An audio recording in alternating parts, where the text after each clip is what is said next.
বাংলাদেশের কক্সবাজারের কুতুপালং এখন বিশ্বের সবচেয়ে বড় শরণার্থী শিবির। আগে ছিল কেনিয়ার দাবাব শরণার্থী শিবির, যে জান্তা বাহিনীর হাতে নির্যাতনের মুখে প্রাণ নিয়ে তারা বাংলাদেশে আশ্রয় নিয়েছিল, সেখানেই এখন ফিরছে লড়াই করতে।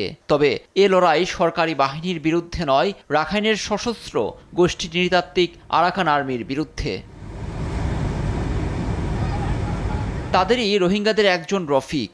গত জুলাইয়ের কোনো এক সময় কুতুপালং শরণার্থী শিবির থেকে ছোট্ট এক নৌকায় পাড়ি দেন মিয়ানমারে। গন্তব্য বাংলাদেশের কোলখেসা গৃহযুদ্ধে বিধ্বস্ত রাখাইন রাজ্য, যেখান থেকে তিনি 2017 সালে পালিয়ে বাংলাদেশে ঢুকেছিলেন।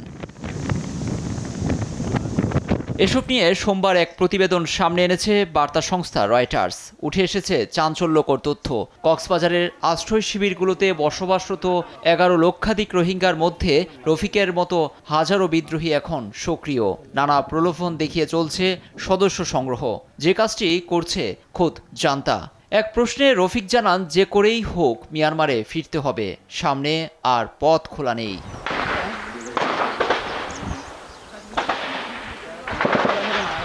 মিয়ানমারের সংখ্যাগরিষ্ঠ বৌদ্ধ 2016-17 দিকে রাখাইনে রোহিঙ্গাদের উপর দমন পীড়ন চালায় সেনারা। পালিয়ে আশ্রয় নেয় বাংলাদেশে। তাদেরই অনেকে নিজ দেশে ফিরে সেই জান্তার হয়েই লড়ছেন, কারণ একটাই, নাগরিকত্বের লোভে। এমনটাই দাবি করছেন রোহিঙ্গারাই। যদিও মিয়ানমারের জান্তা বিবৃতিতে দাবি করেছে তারা কোনো রোহিঙ্গা মুসলিমকে বাধ্যতামূলক সেনাবাহিনীতে নিয়োগ দেয়নি, তবে মুসলিম বাসিন্দারা সুরক্ষা চেয়েছিলেন, সে অর্থেই তাদের গ্রাম ও অঞ্চল রক্ষায় সামরিক প্রশিক্ষণ দেওয়া হয়েছে মাত্র। রাখাইন রাজ্যের বড় অংশ নিয়ন্ত্রণকারী আরাকান আর্মির বিরুদ্ধে তাদের এই লড়াই যোগ করেছে নতুন মাত্রা। রোহিঙ্গাদের নিয়ে কাজ করা এক সহায়তা সংস্থা গেল জুনে এক প্রতিবেদন প্রকাশ করে। ওই প্রতিবেদনে এসেছে, মার্চ থেকে মে পর্যন্ত ক্যাম্প থেকে প্রায় 2000-এর মতো রোহিঙ্গাকে আর্থিক প্রলোভন, মিথ্যা প্রতিশ্রুতি, হুমকি ও জোরপূর্বকভাবে জান্তার হয়ে যুদ্ধের জন্য নিয়োগ দেওয়া হয়। এমনকি 13 বছরের কয়েকজন শিশুকেও যুদ্ধে জড়িয়েছে জান্তা।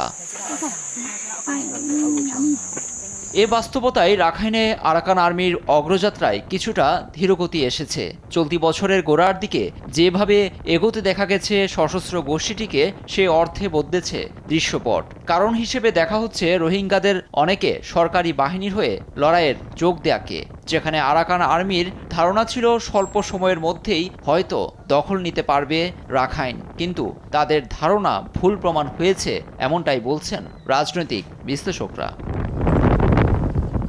লুৎফর কবির, নিউজ ডেস্ক, দেশ টিভি।